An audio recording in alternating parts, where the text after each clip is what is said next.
তুর্কি ভাষায় ইয়ালদ্রিম শব্দের অর্থ বজ্র, আর ইয়ালদ্রিম হান অর্থ বজ্রের শাসক। আর এটাই এখন তুরস্কের প্রথম আন্তঃমহাদেশীয় ব্যালিস্টিক ক্ষেপণাস্ত্র। অটোমান ইতিহাস ও আধুনিক তুরস্কের প্রতীককে একসঙ্গে তুলে ধরা হয়েছে নতুন এই ক্ষেপণাস্ত্রে।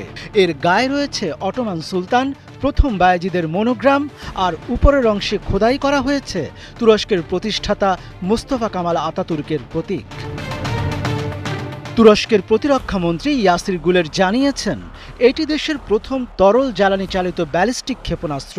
তাঁর দাবি, এতে হাইপারসনিক প্রযুক্তির বৈশিষ্ট্যও রয়েছে এবং এটি তুরস্কের এখন পর্যন্ত তৈরি সবচেয়ে দূরপাল্লার ক্ষেপণাস্ত্র। ক্ষেপণাস্ত্রটির সর্বোচ্চ পাল্লা প্রায় ৬,০০০ কিলোমিটার।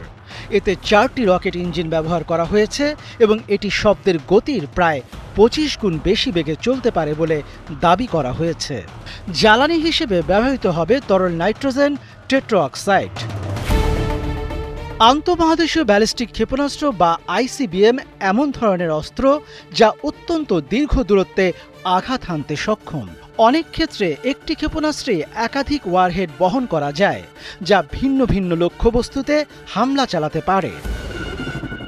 সাধারণ ব্যালিস্টিক ক্ষেপণাস্ত্র ও আন্তঃমহাদেশীয় ক্ষেপণাস্ত্রের মধ্যে সবচেয়ে বড় পার্থক্য হল পাল্লা ও গতি। সাধারণ ব্যালিস্টিক ক্ষেপণাস্ত্রের পাল্লা সাধারণত ৩০০ থেকে ৫,৫০০ কিলোমিটার পর্যন্ত হয়। অন্যদিকে আন্তঃমহাদেশীয় ক্ষেপণাস্ত্রের পাল্লা ১০,০০০ কিলোমিটারেরও বেশি হতে পারে। বর্তমানে রাশিয়া, যুক্তরাষ্ট্র ও চীন এই প্রযুক্তিতে সবচেয়ে শক্তিশালী দেশগুলোর মধ্যে রয়েছে। পাশাপাশি যুক্তরাজ্য, ফ্রান্স, ভারত, উত্তর কোরিয়া, ইসরায়েল ও ইরানের কাছেও সীমিত সংখ্যায় এই ধরনের ক্ষেপণাস্ত্র রয়েছে। দীর্ঘ পাল্লার ব্যালিস্টিক ক্ষেপণাস্ত্র উৎপাদন ও রপ্তানির উপর আন্তর্জাতিকভাবে নানা সীমাবদ্ধতা রয়েছে। তুরস্ক এ ধরনের কয়েকটি আন্তর্জাতিক চুক্তির অংশ।